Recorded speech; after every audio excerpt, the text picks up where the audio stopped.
Hi guys, welcome to my channel. My name is Burcu, call me Blue. My channel is all about finance. I cover different topics in every video. These are all education purposes. I'm not an investment advisor. Please do your own due diligence. Thank you and enjoy the video. Thanks a lot.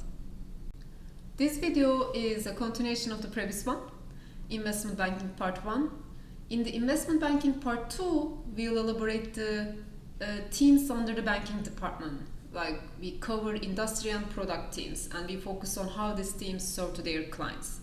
So first off, before moving ahead, note that for the sake of consistency, when we refer investment banking, we refer both banking and markets department. In this video, we focus on banking department under investment banking. So let's start with two major teams under banking department: industry coverage teams and product teams. Industry coverage teams are responsible for the clients overall, like end-to-end, from onboarding till the finalization of the deal, and they continuously keep their engagement with them. Bankers in the industry groups cover certain clients, like in certain industries. For instance, there are healthcare bankers, TMT, technology, media and telecommunication bankers, financial institutions group, and so on. Product groups, on the other hand, cover specific products for the clients. They work closely with industry coverage teams and financial sponsors. Under the product teams, ECM, equity capital markets, underwrites IPOs, initial public offerings, follow-ons, convertible bond issuances, and private placements.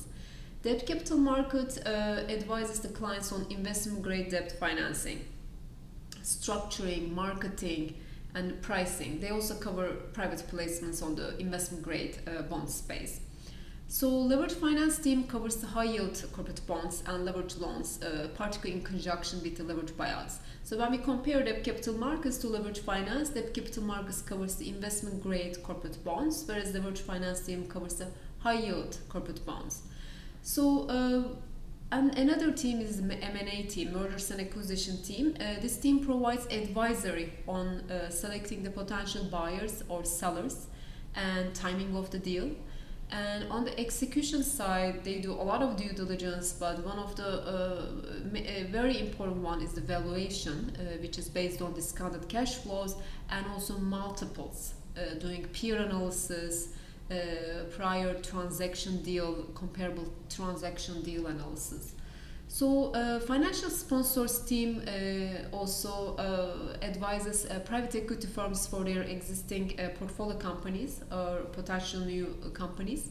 They also advise to companies which may need to be acquired or engage with private equity firms.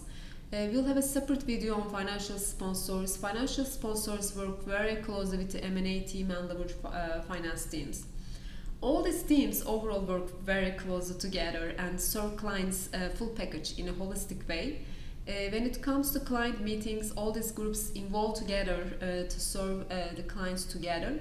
And oftentimes, some of the market teams also join to provide hedging solutions, let's say via derivatives and guidance for FX markets, particularly for the issuers. That is very important. Sometimes a global international company, when it comes to issues, they may decide whether to issue in the US market, USD, or Euro market, depending on the FX markets and interest rate markets, conditions in different markets. So another important factor to mention is that the ESG, which is highly critical part of every part of banking business, like it is important for everyone in the world.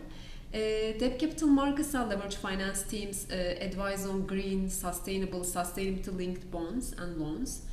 Mergers and acquisition teams also need to consider ESG throughout the due diligence, and while advising on choice of buyers and targets.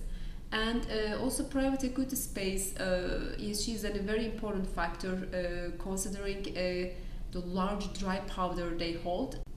Now let's look at how these companies, teams serve their clients to see how in general investment banks overall make money via their banking division.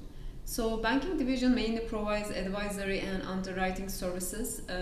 And when we look at the services specifically, financial advisory mainly covers mergers and acquisitions, and as part of mergers and acquisitions, activism, defense, and so on. Underwriting is mainly done for issuances like public offerings and private placements to help clients raise funds from capital markets.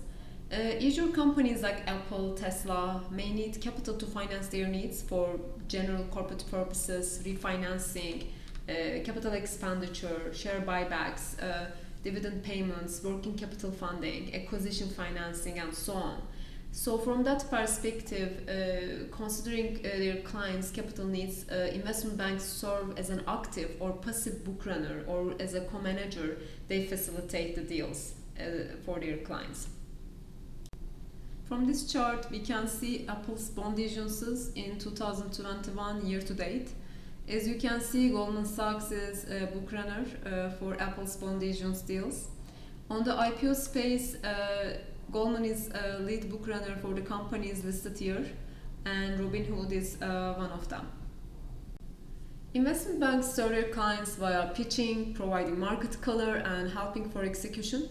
Pitching includes kind of 360 view of the client around the deal, possible options on alternative actions like bond issuances in US dollar versus euro, particularly for international companies like a global with global outreach.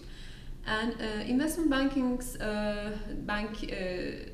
like these banking departments also provide a market commentary and color for their clients, laying out the supply and demand conditions like investor sentiment.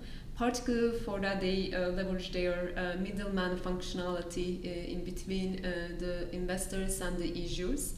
So this is one of the biggest reasons why the clients are actually working with the investment banks and getting their advice, because investment banks are continuously doing this for many different clients, and particularly some of the clients like peers, and they are very much aware of the market, and they do to provide advisory services to the clients on their optimal in order for them to reach optimal capital structure, and like maybe running some what if scenarios and considering like different market outlooks and possible scenarios, projections of the economic and financial market conditions. So for the issuances, bankers provide pricing by comparing the new issue to comparable recent issuances. Particularly for bonds, this is important given that bonds are traded OTC, and price discovery is very important, because there is no such thing, there is a single quote, but there are many. So finding the best price, best fit is a very important process. We'll cover that later in depth. On the M&A side, valuation is also another important service that bankers provide to their clients. Investment banks also provide liability management services to advise their clients on their capital structure, and including repurchase of the debt. And these repurchases can be in the form of open market repurchases or tenders, and so on. So for bankers, an important topic is to prioritize their clients and how to proactively reach them, and that is prospecting. And prospecting is highly important. Banks try to identify potential issuers, maybe their existing clients already or new clients which may likely to issue new bonds, maybe because they need refinancing due to a maturing bond, or maybe because of a bond which can be callable given the market conditions compared to the price on the call price. And from an M&A perspective also, they may prospectively identify companies which can be a good match together, so that they can reach out to their clients on both the buy and the sell side, and facilitate the deal and provide solutions in a very proactive manner. Thanks a lot for watching. These are very basics of investment banking overall, but a good picture of high-level overview. There are more topics to cover: pricing, syndicates' role in that, new user concessions, and prospecting, company valuation, financial sponsors. For that, stay tuned for the next videos, and hasta la próxima. Thank you very much.